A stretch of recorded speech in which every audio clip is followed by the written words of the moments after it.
Good evening everyone, and welcome. Today, we continue with our reading group for the book The Kybalion, this little book right here. I would like to remind you that in our reading group, we have already explored other books, and we will likely read more in the future. The idea is to hold one lecture for each chapter. For those who are joining us for the first time, don't worry, each chapter stands on its own to some extent, so you can easily follow along. You can also catch up on anything you missed by watching the lectures on YouTube, as all of them are usually uploaded there. Today, the third chapter has already been released. Today, we are beginning chapter 8. So, just to give a brief initial recap so we can situate ourselves, we are working with a book that was written in 1908. It is not, strictly speaking, an ancient book, but it is based on the Egyptian tradition. It draws from what remains of Hermeticism, from the work of Hermes Trismegistus. And one of the fundamental things said about this Egyptian sage is that he stated, "Thank you." He said that the universe is founded upon 7 great laws. The universe not referring only to its physical dimension, because Egypt never spoke solely of matter. They had a deeply spiritualist perspective and always began from the subtle, moving toward the material. So, they spoke of the spiritual world, the mental world, and the material world, which were the 3 worlds, as they were considered, all of them. They were structured around 7 great laws. These 7 great cosmic laws could be understood, to some degree, by all beings who possess some level of reflective consciousness, by rational beings in evolution. And the understanding of these laws allowed you to enter into progressive harmony with nature. And by harmonizing with nature, your journey would become much simpler, allowing you to move forward with much less resistance. If we encounter a lot of resistance, it is because we are going against nature. And this is what happens constantly. So, this book from 1908, written anonymously, comments on these 7 laws, seeking to bring us some understanding. I repeat to you that this is not the kind of knowledge that can be spoon-fed, knowledge of this nature. The level of understanding we will have of it is closely related to the level of maturity you have in your life. That somewhat cryptic phrase I always repeat to you, the more within, the more without. The deeper your knowledge of yourself, the greater your capacity to comprehend the mysteries of the universe around you. So, the same book, read at one stage of life and then read again 10 years later, if there has been a shift in consciousness, if there has been growth, it will seem like a different book to you. Because it will unlock keys that, in that first moment, you didn't have the opportunity to open. You didn't have access to them yet. You didn't have the maturity of soul for that. So, it is good to keep the book, otherwise you might get the impression that it is a different edition. I myself have done this many times. The Bhagavad Gita, which is a remarkable book of the same kind, same situation, very symbolic of arguing with myself. No, this wasn't the book I read. I only believed it because it was all marked up, underlined, so it really was the same one. Because there were things that I definitely, as people commonly say, completely missed. I hadn't seen them, because I didn't yet have that internal access. Therefore, I had not yet achieved external access either. I always start with this verse. Remember, it is a verse that is part of a much larger poem by an English writer, who was not chosen by me. This is stated in the preface of the Kybalion itself. It was chosen by the anonymous author of the book because it more or less captures the essence of what the book aims to convey, which is acquire knowledge and pass it on. Have responsibility for the future, they are your heirs. Acquire knowledge because that is your duty as a human being, and teach future generations how to live. That is the greatest legacy you can leave. It is the best inheritance. Sometimes we get the impression we will, but this is already written down. Someone goes to the bookstore, buys the Kybalion, and reads it. Look. If it were that simple, no teacher would ever have been necessary. In history, only the very first person who lived the experience would have mattered. In reality, when you add your own experience to something, you update that knowledge for your own time and place. You prove to the people in your context that it is possible to live it. The Kybalion. I don't know, maybe 4,000 years after it was written, something like that. In other words, if we are living in the present day, others have no excuse. It is a sign that this is also possible for them. Otherwise, what goes through people's minds? They think this is outdated. We have a mindset shaped by books of information technology. Information technology must be the most volatile field in the universe. I don't know if there is anything other than that. I don't know of any. Because a book. After 2 years, it is already outdated. Seriously, who here works in this field?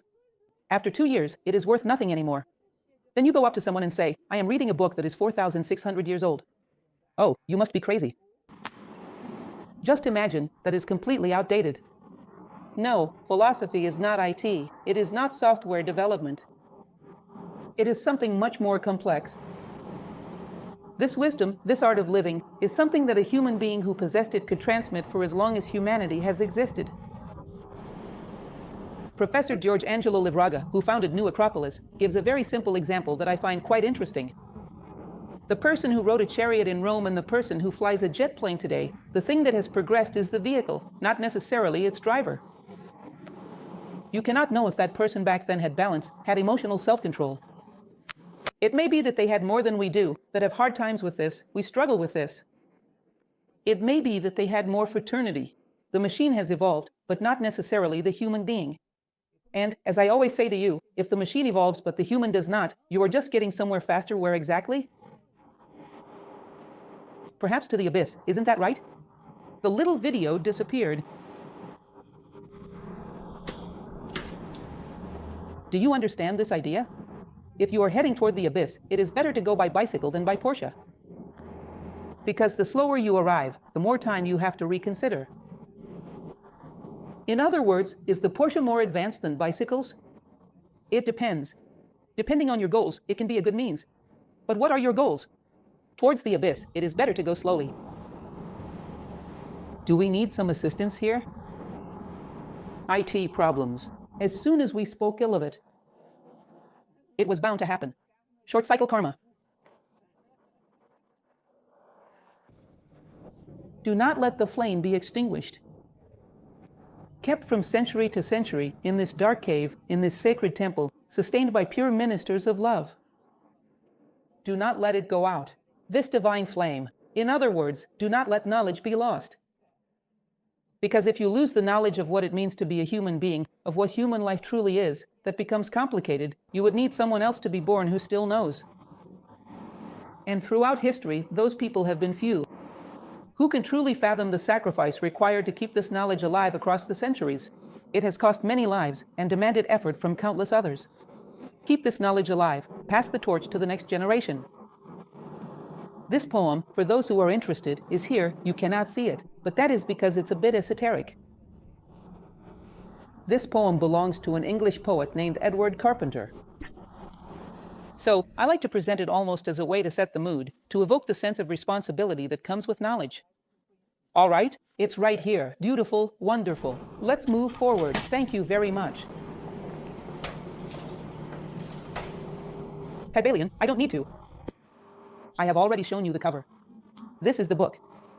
It is a small book, but so dense that you could read a 500-page book and still not finish this one.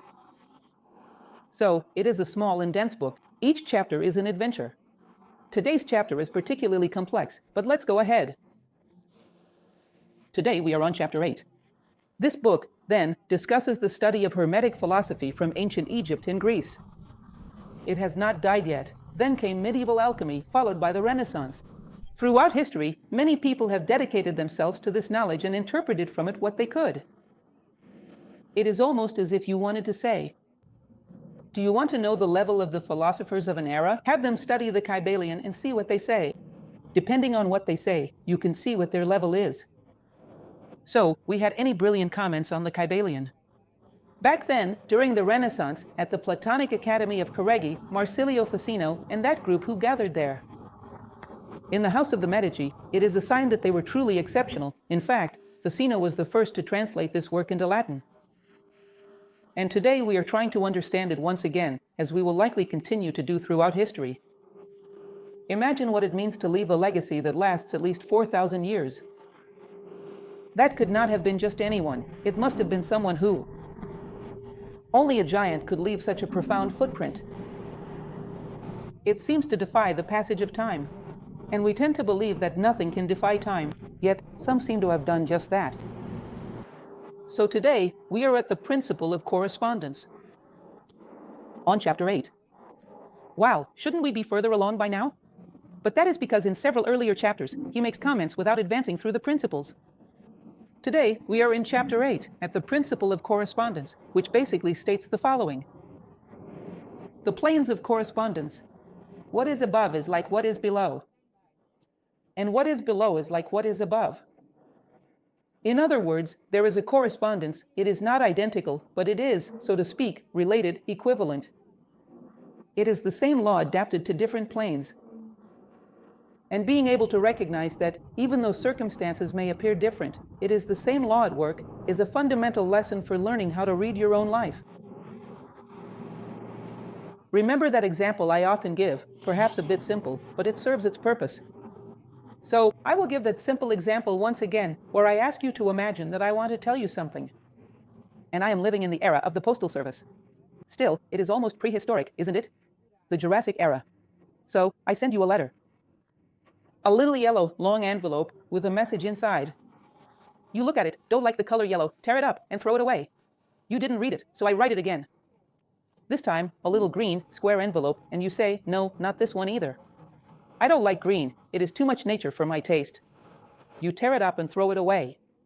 I write another one, this time blue, and I keep writing. You take a look, the appearances are different, the envelopes are different shape, color, but the message inside is the same. Until you open it, read it, and truly absorb what I want to tell you, I will not stop writing. Nature does this with us. Life, more specifically, does this with us. We came to the world to attain a certain level of consciousness, which is human consciousness. And life is sending you messages. These are the lessons you are meant to learn right now. And sometimes we struggle with the same message, and we fail to recognize that it is the same lesson life keeps giving us over and over again. It is the same message, seemingly different, but carrying the same symbolic meaning. This happens because we are often very superficial, very materialistic nowadays. So we'll see only the appearance, and the appearance is different. What is curious and somewhat harsh is that we tend to notice this more in other people's lives. You look at your neighbor, or someone you work with, and you think they have been struggling with the same issue their whole life and they just don't see it. And probably, so do you. I remember back in my student days, I have never really stopped being a student, but during my academic years, there was a colleague of mine who seemed to have a radar for getting involved with people somewhat questionable. And she was always playing the victim because of it. If you looked at her profile, the way she carried herself, it was as if she had a billboard on her forehead, flashing a neon sign. Criminals, here I am. Because, in a certain way, she was receptive, she attracted that kind of thing. And everyone could see it. Except her. She thought she was a victim of hidden forces, a kind of Janio Quadrouche syndrome. Hidden forces are plotting against me, he used to say. And she had a tendency to repeat the same experiences over and over. I could see this in her perfectly, but I could not see it in myself. I often joke with my students that even the doorman of our building could probably tell us what life keeps teaching us through hardship. So, the other day, one of my students came to me and said, "Look, I will put on a disguise and talk to the doorman of my building. And I'm going to ask him about myself." I found it interesting. Because, in truth, we keep facing challenges that are symbolically identical, even if they appear different on the surface. So, we do not understand the principle of correspondence. Mental disorder, lack of focus, must be present in time, in space, in the closet, everywhere. Disorder must be present, even in the drawer. You look at it and say, no, I am disorganized only in this drawer. But disorder exists on every level, and the drawer is just a symbol. And if we learn to read these symbols, we begin to perceive which elements are holding us back. And, in general, we are vital illiterates. We have difficulty with symbolic reading, with communicating with life, very superficial. So, the principle of correspondence works precisely with this idea. But it goes even further in this chapter, because there is a correspondence between your lack of focus and your messy closet. Between the way you conduct your personality and the way you drive your car, which is also a vehicle. There is this correspondence at these practical levels of life. But here, it reaches much higher. It speaks of the great levels, according to the Egyptian tradition of the manifested universe. Here, I will add a parenthesis. I will say this now and I will repeat it in half an hour, because I know you will forget, and this is important. Because he will rely heavily, when speaking about these manifested planes, on Egyptian philosophy, on Egyptian theology, on the set of values that Egypt regarded as true. Is this an absolute law?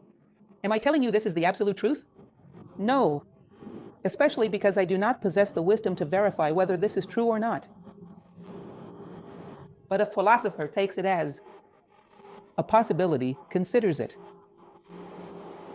and tests it in his own life. He is not afraid of what is new. So, I am not telling you that what he will present as an example, the set of values and beliefs that Egypt cultivated, are absolute truths, because the philosopher does not have absolute truths. All I know is that I know nothing, said Socrates, but it is something to be taken into consideration. If you had 4 hypotheses about the world, now you will have 5. Will you be a little freer? You will have another perspective from which to consider life. We will, considering that Egypt is a civilization with a certain historical impact. For having accomplished many great and good things, they at least deserve to be heard. Let's see what it is about. But at no point am I telling you to believe this because it is the truth. I am not a theologian, nor do I advocate any doctrine or set of values. I am simply a philosopher. So, he will speak about 3 worlds, the spiritual world, the mental world, and the material world. He says that the manifested universe is composed of these 3 dimensions, which are not separate, one here, another there, and another elsewhere. They are interwoven, intertwined, yet vibrating at denser and subtler levels. It is like taking a wire through which electricity flows. The wire and the electricity are occupying the same physical space, but they have very different gradients of vibration, the physical matter of the wire and the electricity flowing within it. In other words, the same physical place does not mean the same vibrational space. Do you understand this? For Egypt, if you want to know the location of something, you must know its level of vibration, which is the principle of vibration that we will see later on. So, he will begin to speak a bit about this subject. 3 planes, interwoven in such a way that all beings, and when he speaks of all beings, you have no idea what he considers as all beings. For Egypt, a stone is a being in evolution. The mineral kingdom is a living kingdom in evolution, just like anything else. So, 3 planes, in which all beings participate in all 3. But your consciousness has only reached the ability to perceive up to a certain level of these 3 planes. Understand that simple examples are excellent for the memory, for comprehension and memorization. You are at the supermarket, hungry, and you have money in your pocket, but you don't know that you have this money in your pocket. The value of this resource is nothing, because it doesn't serve you, you are not aware of it. Things only yield results when you are conscious of them. It is no use having money if I am not aware of it. I remain hungry. So, it is no use having a physical plane, a mental plane, and a spiritual plane if my consciousness has only reached the physical, or has gone up to a certain level of the mental. In other words, what I am is that with which I can consciously count on. My identity is connected to where my consciousness is vibrating. So, it is not that any being is devoid of spirit, for example. Everyone has it. He says that even a stone has it. Everyone has it. It is just that consciousness is far from having reached the point of perceiving this dimension. So, for purely practical purposes, the spirit does not exist.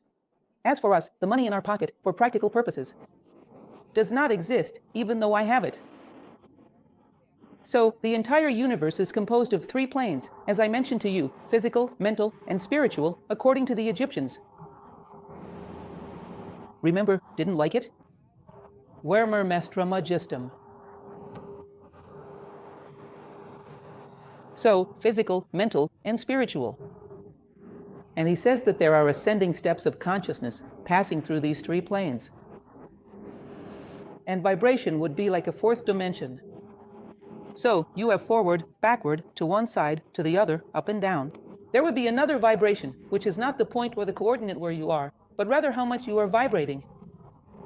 There could be 1,000 beings at the same physical point, but each one vibrating in a very different way. There could be several people sitting side by side. They are physically next to each other. But the vibration of their consciousness is in completely different places. Has it never happened to you that suddenly, I don't know, you made a friend through correspondence, or you met someone and then they moved to the other side of the world? And this person, even though they are on the other side of the world, is closer to you than your next door neighbor? This is common, isn't it? So we know that one thing is physical space and another thing is vibrational space. They are very different things.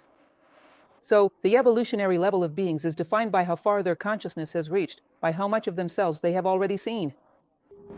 It is the level of vibration they have already attained. This is what I mentioned to you when we looked at chapter 2 about the importance that Plato gave to music in education in the state, where he said that music was an invitation to elevate the vibration of consciousness or to lower it, depending on the level of the music, and how much the identity of beings is connected to this inner name, the point at which consciousness is vibrating. This is fundamental within the Kybalion. Who are you? The level of vibration that you possess. And you ascend this ladder. You move from a physical consciousness to a mental consciousness. One day, you will reach a spiritual one, and one day you will transcend, arriving at the consciousness of unity. The evolutionary process is complete. This is what the Kabbalah refers to as Jacob's ladder. It is the fourth dimension, the vibrational level. We will, then, understand that for the Kybalion, this may seem so obvious, but it is not. In our current historical moment, nothing is obvious. All beings have come into the world to evolve. To become what? To more fully realize their own identity. If you are a mineral, you will become a mineral with a more perfect molecular organization. If you are a plant, you will have a greater possibility for the expansion of life. If you are an animal, the same, if you are a human, as we will.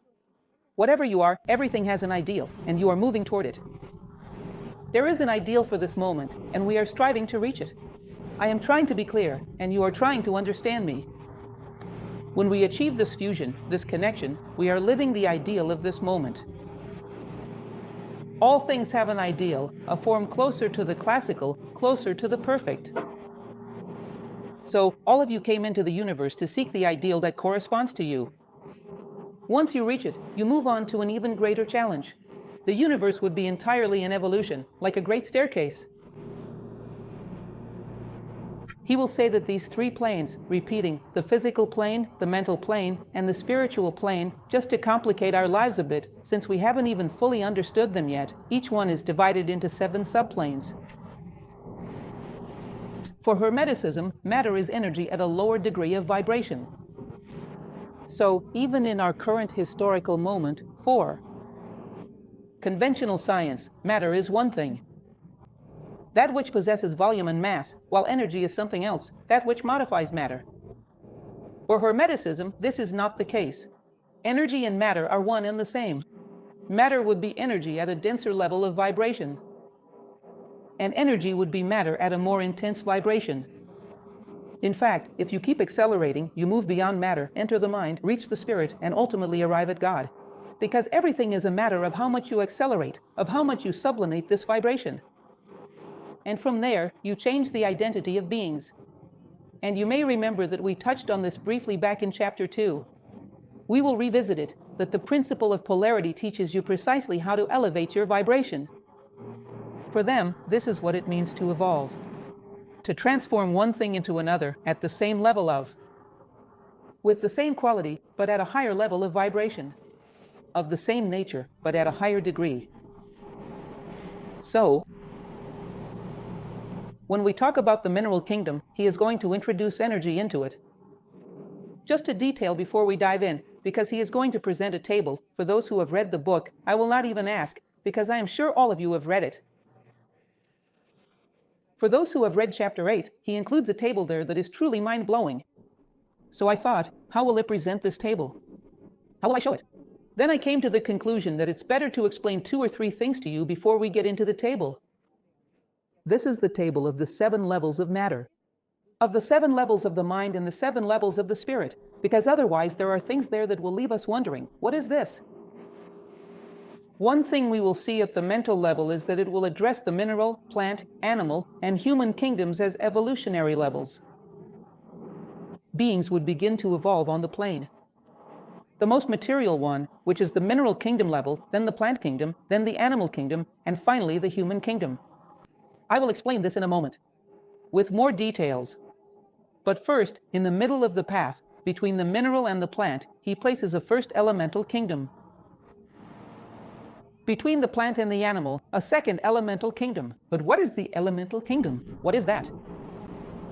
We all know that when a baby is forming in the mother's womb, there are countless elements within the human body that contribute and work toward the creation of that being. And they work in a very intelligent way. We know that the functioning of a cell also demonstrates remarkable intelligence. Now, the Egyptian tradition, and not only it, but also some other traditions from the past, spoke of these little brains, these beings that do not have a dense body. In other words, they would have a subtle body. And they possess a kind of mechanical intelligence, as if they were little mechanized robots, fulfilling specific functions within nature. These beings evolve in parallel, alongside the human line, and they assist in the development of this human path. Now, things have become quite complex.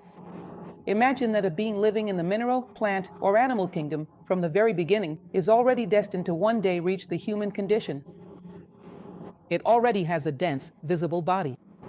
Now, it seems there is another line of life, the Devic line, which evolves intertwined with this one, and these are beings of support. They work by helping to build, for example, mimicry in insects. If you observe the perceptive level, the cognitive level of an insect, it would not be able, on its own, to develop that. Evolution is natural selection, but look, there must have been a great deal of intelligence involved to make an insect look so much like a tree, or grass, or straw, or whatever it may be. Where does this intelligence come from? It comes from these minds, which are like little beings, like the enzymes that work within our bodies, in order to carry out a multitude of processes. These processes contribute to the composition of beings along the human line. They are called elementals. They live within the elements, the four elements, in earth, water, air, and fire. A detail, let me add another parenthesis. There is so much in this chapter that we have to open a few parentheses and explain things somewhat quickly and forcefully. When you one day go on to study a bit more about ancient philosophy or Eastern philosophy, you will see that this is one of the things we explain. Earth, water, air, and fire are not just the ground we walk on, the air that brushes our faces, or the water that flows from the faucet. This was a terminology used in ancient civilizations and also by medieval alchemy, symbolically expressing the physical plane, this concrete reality, and the energetic plane, which was represented as water, while the physical was represented as earth. The energetic plane, life, energy, electricity, magnetism, all the forms of energy that circulate throughout the universe, was symbolically called water. The emotional plane, with its tendency to create whirlpools. Think of emotions as circular movements. And sometimes a gentle and delicate breeze that touches our face, that is the emotional realm. For them, this was air. And the creative, transformative, illuminating mind was fire. So, when they spoke of the four elements, they were not referring exactly to the physical elements, but to the alchemical elements, the symbolic elements. So, these elementals, each existing on a slightly different level from the others, are groups of beings who work in a custodial way, assisting in the development of beings along the human path. For example, you will find elementals of a first level, who would assist in the formation of the mineral kingdom. Those of the second level would assist in the development of the plant kingdom. Those of the third level would help with herds, animals, and the mimicry of insects. In other words, these are custodial beings who work in an interconnected way. It is as if they were like the caduceus of Mercury, two intertwined serpents, working together to support the human path. Well, what I am sharing with you is what was believed in Egypt, and what is thought in various traditions. I am not presenting this as an absolute truth. I just find it very intriguing to observe how, throughout history, these elementals have been represented. Everywhere you look, they are remarkably similar. As if someone has seen something, because although they do not have a physical body, it appears that under certain special conditions, especially children, are able to perceive them. So, I lived in the Amazon and had the opportunity to witness the incredible work of living alongside indigenous tribes and drawing. The things they described having seen. and when you compared them, it seemed as if they had read Homer's Odyssey or the Iliad, which is very similar to those elementals that are so present in Greek tradition, such as undines, fairies, and elves, very similar in appearance. I find it unlikely that an indigenous person from the Amazon would have read the Iliad or the Odyssey. So it seems that there must have been something there. I cannot say for certain, but the fact is that there are many coincidences. Scandinavian mythologies depict this in abundance. The Scandinavian epics feature those as well, and in Egypt was very common to speak of them. In India, it goes without saying, so many people take this into consideration. I have included a short text here for you. One of the people who speaks about this the most is precisely Paracelsus, who possessed encyclopedic knowledge. And he describes and speaks about their necessity in the same way that they would exist within the human body, they would also exist within the body of nature, helping to structure matter at its different evolutionary levels. Is that clear? So, it is a hypothesis. You can take it as seriously as you wish, but it is important for us to know that this exists within the Egyptian tradition. Otherwise, we will not understand the table.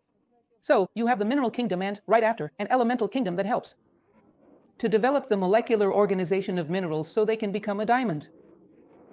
Then you have the plant kingdom, and right after, an elemental kingdom that helps organize plants until they reach a dicotyledon. The animal kingdom comes next, followed by an elemental kingdom that helps animals develop, perhaps up to the level of a mammal, until it reaches the human species, which, because it has free will, must make its own choices. Elementals can no longer intervene. No one else can give input at that point. Development is now individual and based on personal merit. And so, for us to understand, this is the first thing I wanted to clarify for you. Another important point I want to clarify for you is what he understands as evolution. Nowadays, we don't even believe that we have evolved. It almost seems like a joke. I have already shared this example before. It's a common one, but I love the classics. On one occasion, I was teaching the philosophy class, which I have taught for many years, and I was talking about a classic from the Indian tradition, the Bhagavad Gita, which narrates the battle of a person over their own flaws. And one of my students, a very young person, came up to me and asked, "But why?" I replied, "Why what? Why should I fight against my own flaws? I am very satisfied with the way I am." And that left me perplexed, because I had never stopped to consider that possibility. At that moment, a rather unusual idea came to me. I said to him, "Imagine you want to buy a stereo system. I tell you, I have a great one. The only problem is, the radio doesn't pick up all the stations, the CD turntable is a bit crooked, and, I don't know, maybe there is something else, it doesn't support a flash drive. In other words, apart from that, everything else is just fine. But aside from that, what's left? It's basically just a stand for a flower pot. Of course, given the amount of money you have, you wouldn't want my stereo, you would want the one that is as close to ideal as possible. With a car, you'd want the one closest to ideal. With clothes, the one closest to ideal. But when it comes to yourself, is anything good enough? Do you think that nature will also require you to progress toward the ideal? We tend to think everything must be useful, and if it is not, we throw it away. But if we do that, won't we end up in the cosmic landfill ourselves? Shouldn't there be a similar logic at play here? This is interesting, because even the idea of revolution has become something complex for us to discuss. Nowadays, everyone thinks things are fine just the way they are. We will, not everyone, there are admirable exceptions, but it is still a rather strange idea. So I briefly introduced to you the myth of Isis, Osiris, and Horus. I won't tell the whole story, but for Egypt, this was a sacred narrative, and it was more or less unanimous across all the cities. You know that Egypt never had complete religious unity. Each city had its own official god, its own unique profile, even though they understood each other perfectly. But this myth was unanimous. Osiris, who was a great god of fertile land and life, one day, let's say, fell into a trap set by his brother, who was very envious, Seth, and his brother tore his body apart and cast it into the Nile River. And I am greatly shortening the story.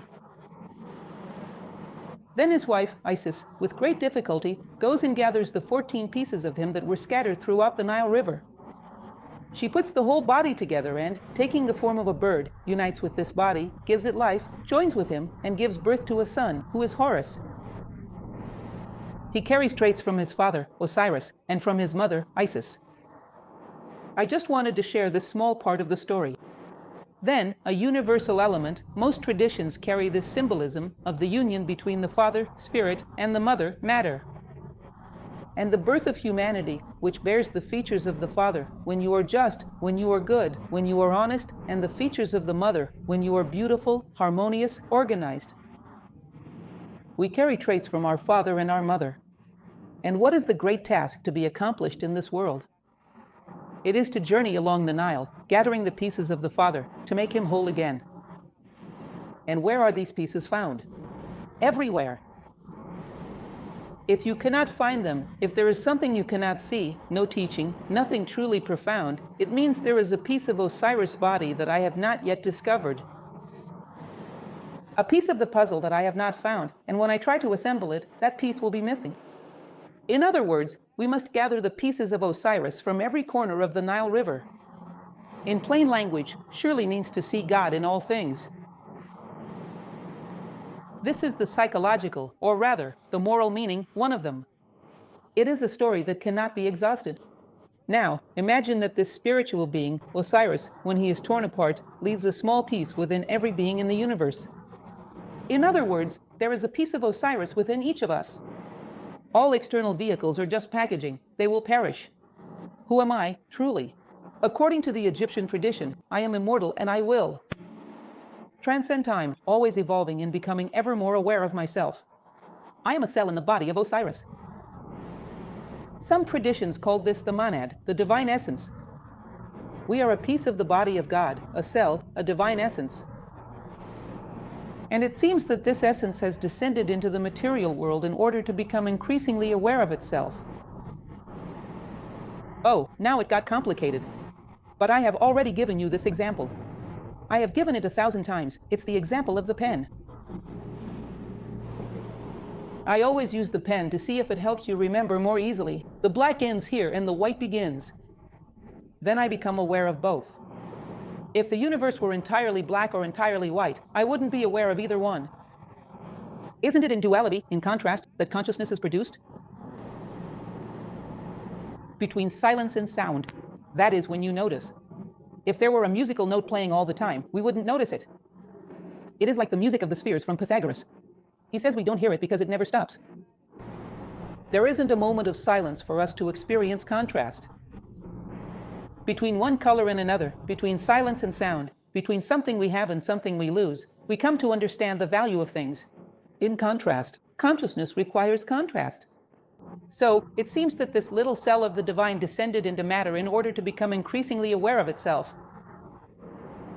It descends into the densest levels of matter and then rises again as it diligently completes its homework. Now, I have also brought you one of the silliest examples I have ever given, but it is also educational.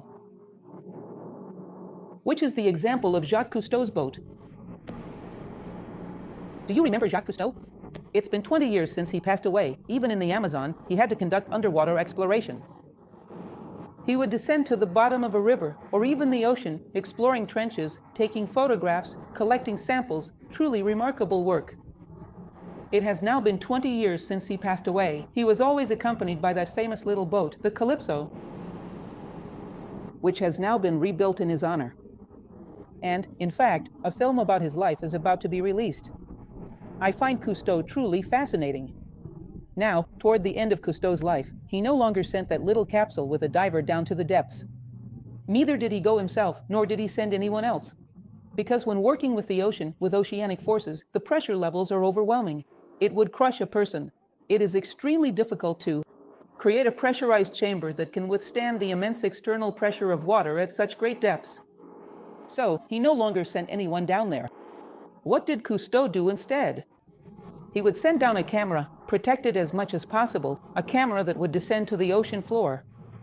Can you see that this here is an eye? Use your imagination a little. This is an eye. The camera would descend and send images to Cousteau, who was on the boat. Ah, I have seen this depth. Let's say this here is a depth of 2,000 meters. I have seen it, filmed it, photographed it. Bring the camera up to 1,500 meters. I have seen it, photographed it. Bring the camera up 1,000 meters. When this camera returns to the ship, it has practically mapped everything. All these layers, all these levels of ocean depth.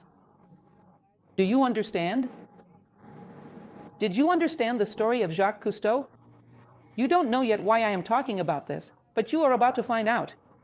Imagine that this small fragment of the body of Osiris, which we are, which is what is called the monad your essence eyes, like Jacques Cousteau, who never left the ship, never left the spiritual plane. What did he send down here? His eye, which is consciousness. Evolution is nothing more than the evolution of consciousness. What we are, what we have always been, and what we will always be, is a cell in the body of Osiris. A monad. We will never cease to be that. We have never been anything else. But consciousness descended here. It sent its eye down here. It saw this level. What is this level here? The mineral kingdom. I spent a long time in the mineral kingdom. I saw everything that was there. Ah, it's recorded. I have already sent it up to the ship above. This is what Plato called reminiscence. These memories are what allow you to master a plane of existence. I understood. I assimilated on to the next plane. I moved on to the plant kingdom. I saw how things work there, and I sent that knowledge upward. Then I went to the animal level. I saw how it works. Each one has its own logic. Then I reached the human level. In other words, what descends into the densest levels of matter and then rises, evolving, would be the eye of our spiritual essence sight, would be consciousness. One of the most difficult things to define that exists. So, in the mineral kingdom, I learned something about the physical, dense plane. Because the mineral kingdom deals with that, with resistance. In the plant kingdom, I would have learned something about energy. Because in the plant kingdom, that is what is worked with it, is the foundation of the food chain. It generates energy for the entire chain on the planet. It knows how to handle energies. In the animal kingdom, I would have dealt with emotions. The more evolved the animal, the greater its capacity for refinement in dealing with emotions.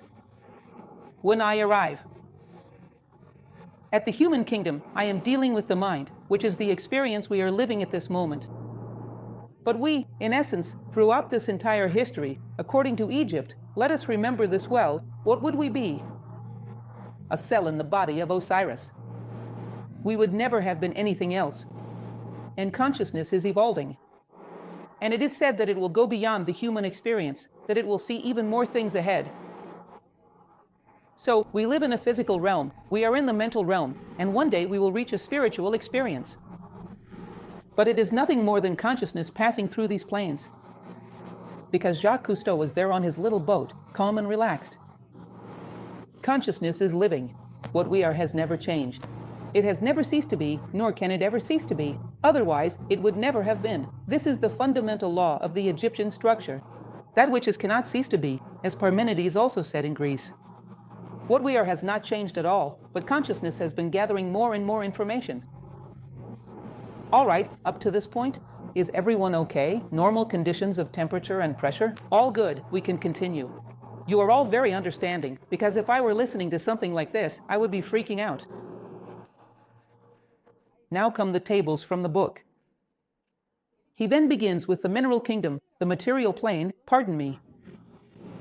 And then, as I mentioned to you, in the material plane, he places matter and energy together, which for Egypt is one and the same for Egypt. It is just one thing. So, it ranges from the densest, which is matter A, solids, liquids, and gases, to matter B, which are more subtle forms that they call radiant matter, not yet recognized by modern humanity. In other words, even at level B, we do not recognize it, just imagine. And we are only on the material plane. Matter C, which is even more subtle and delicate, is also not recognized, just to keep things interesting.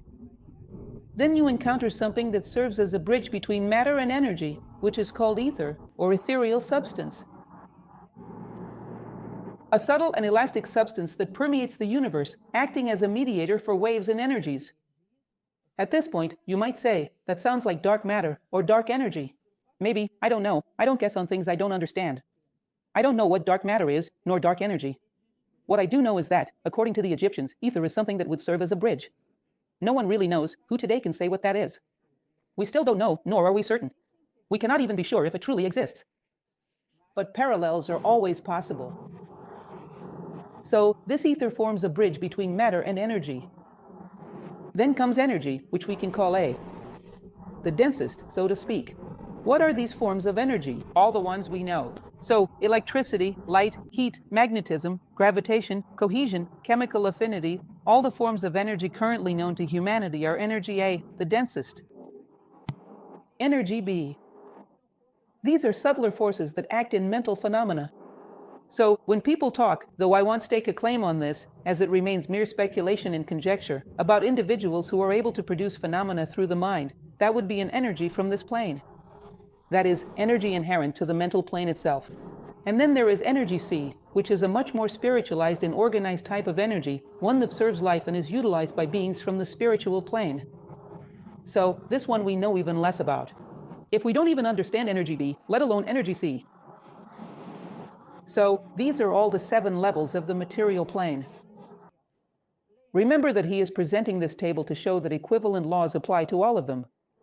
This is the principle of correspondence. What works in the densest matter? This is why I tell you that an organized closet can even give you clues about your psychological and mental state. And, more or less, equivalent laws apply. It may seem strange, but observe yourselves. Look at the traces you leave in the world and then draw parallels. And see if it is true or not. You cannot serve 2 masters at the same time. I have never met a person with great mental clarity who did not also have good organization on the physical plane, both in terms of time and space. And now he will move on to the mental plane. Remember, there are beings evolving out there. In other words, we have a physical body, but our consciousness is already vibrating on the mental plane. There are beings whose consciousness is still vibrating on the material plane, on the energetic plane. So, he will talk about the mental plane, which ranges from the densest, which is the mineral mind. Where have you seen this before? Minerals with a mind? He says that all the processes of expansion, concentration, and affinity,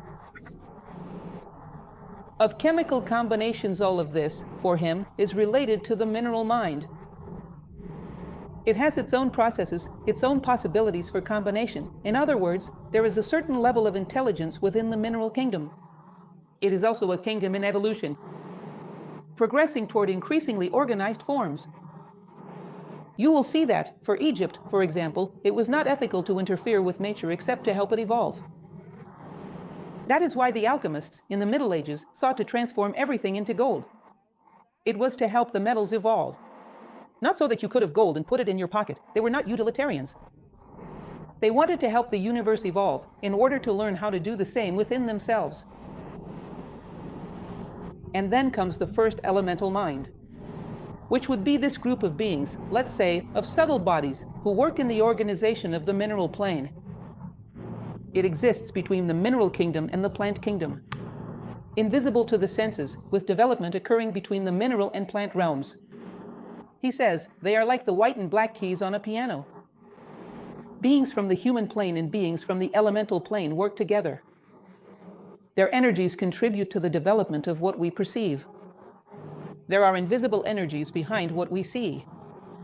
Intelligence, coordination, the process of refining matter, all of this is guided by elemental intelligence behind the scenes. Then comes the plant mind, which gives rise to vital and mental phenomena.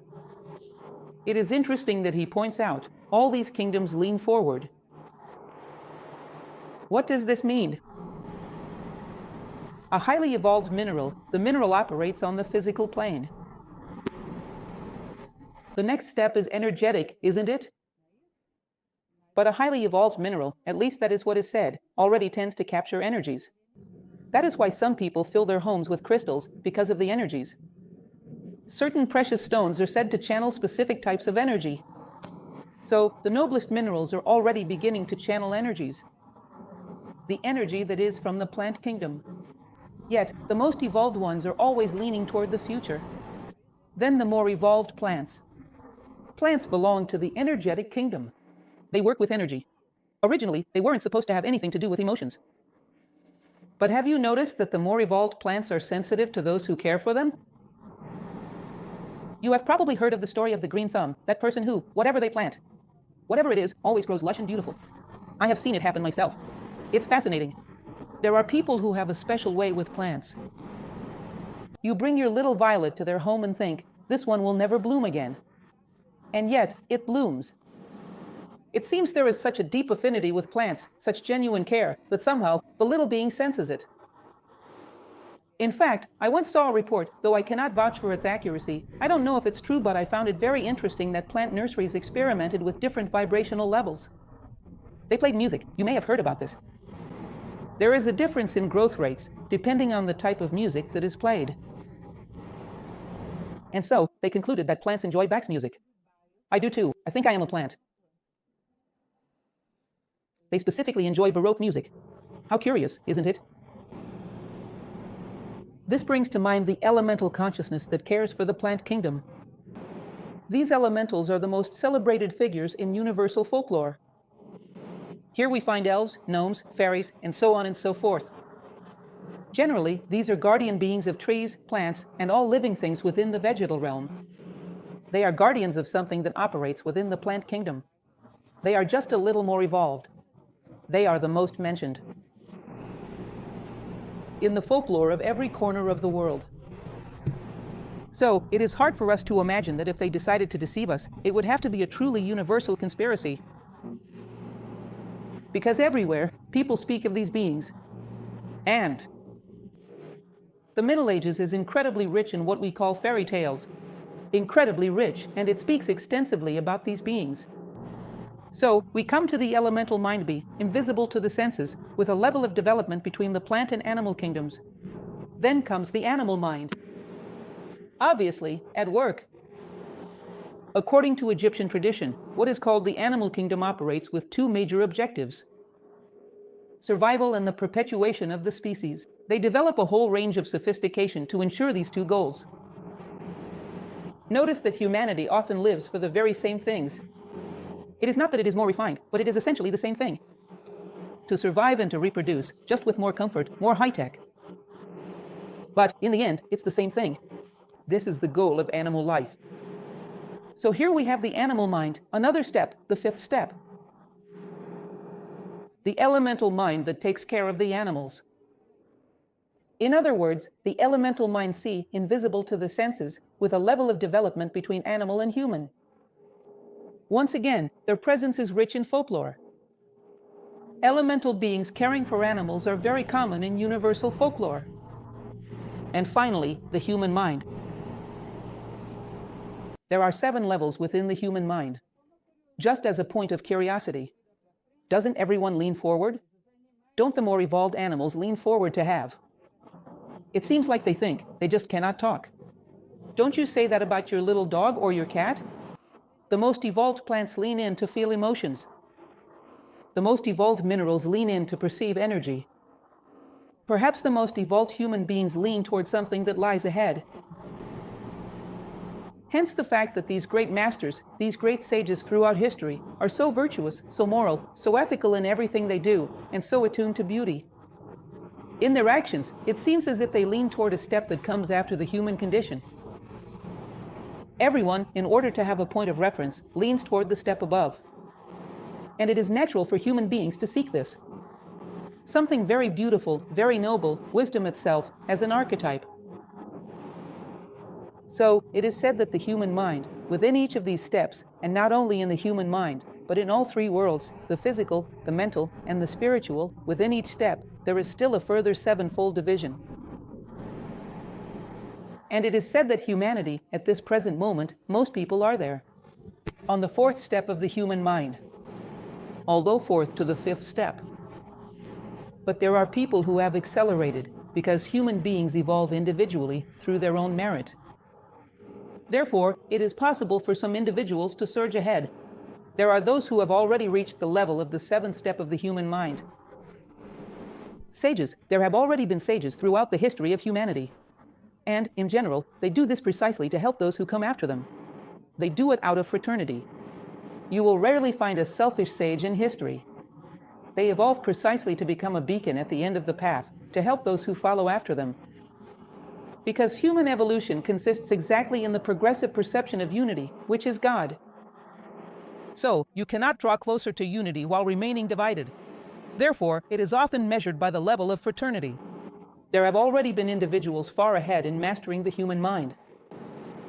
And then comes a plane that is completely unknown to us, which is the level of spiritual vibration. These are those beings who have already surpassed the human condition. For example, a master, a perfect sage, who has completed everything that the human condition could teach them. That is the first spiritual level. Can you imagine something like that? Picture yourself in Egypt.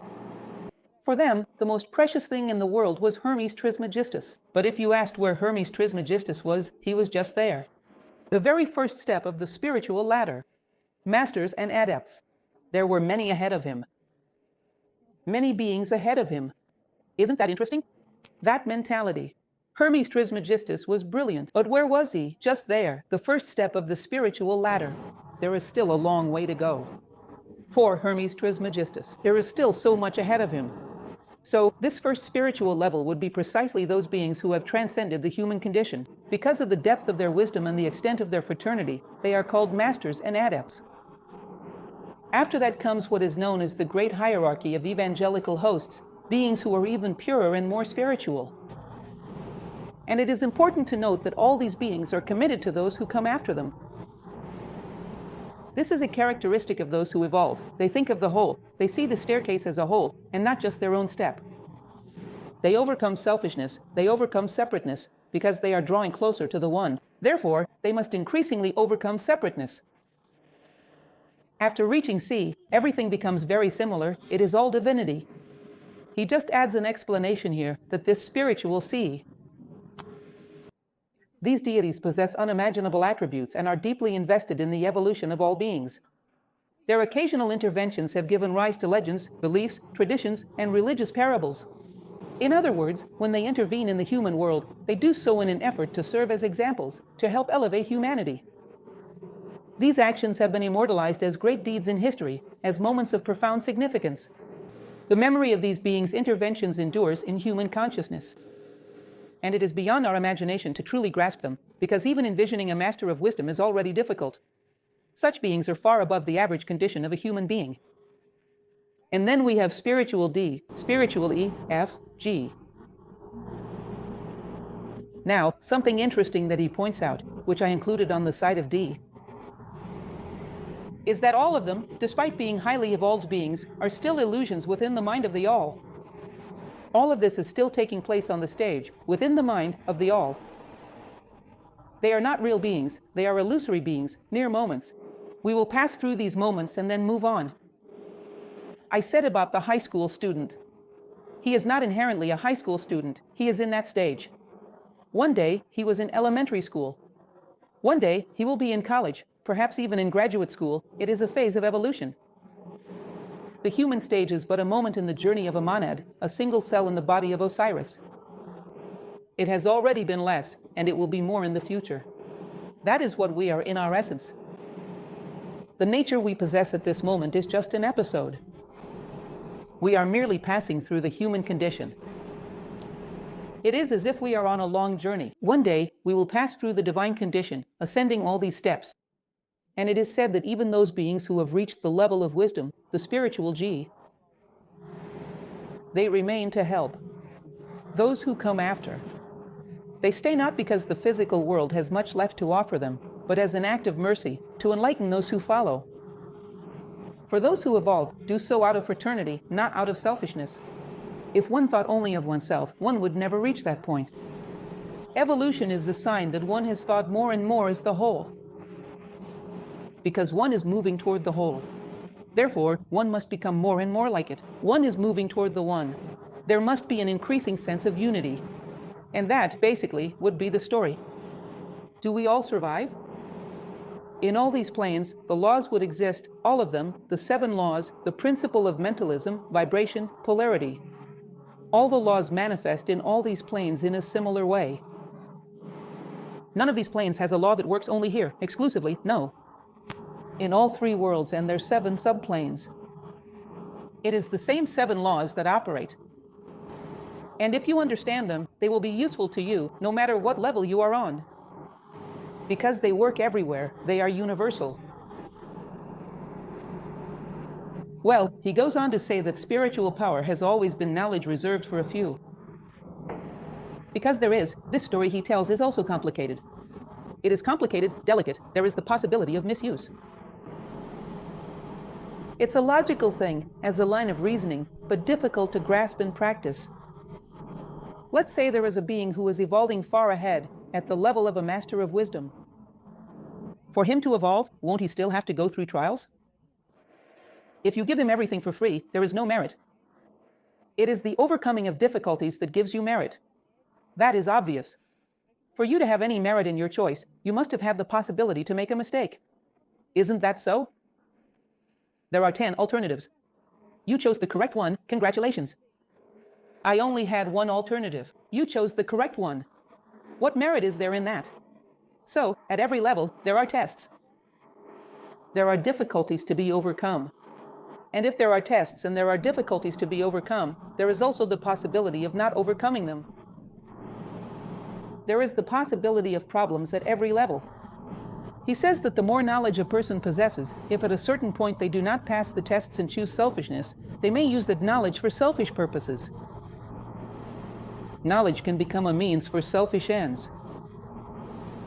And the more a person knows, the more dangerous they become. So, at every level there is risk, because if there were no risk, there would be no merit. He goes on to discuss how complex this is and how it has been recorded in various myths throughout history. About the being who can lose their way at any point. And the more knowledge one has, the more complicated it becomes, because the more power one has, knowledge gives power. Therefore, the path always requires merit, and there is always the possibility of making mistakes. It is delicate to imagine a being losing their way at such a high spiritual level. But he says it is possible. So, I try to accept it as a possibility, even though I cannot quite imagine it. And finally, to conclude our chapter today, right on time, Swiss punctuality. The 7 Hermetic principles operate on all 3 planes and their 7 degrees. As I have already told you, it is not just about correspondence. All 7 principles, mentalism, correspondence, vibration, polarity, rhythm, cause and effect, and gender are applicable in the 3 worlds and their 7 subplanes. In other words, the law transcends, passes through all levels of manifestation, and reaches the other side, guiding beings toward unity. The laws are always the laws, they stand above circumstances. And they pass through it, taking on colors appropriate to each circumstance, yet never ceasing to be the law. If you are able to see more deeply than the superficial colors of things, you will find the laws in every corner of the universe, including within yourself. That is why we are here, striving to discover these laws in our own lives, and observing where we are violating them and where we are harmonizing with them. And that is it for today. Next week we will have Chapter 9, which is the principle of vibration. I hope you are reading along, because it will become slightly more complex each time. Just slightly. Today, it was just a little bit. And it really helps a lot. If you come prepared with this chapter, it makes a difference.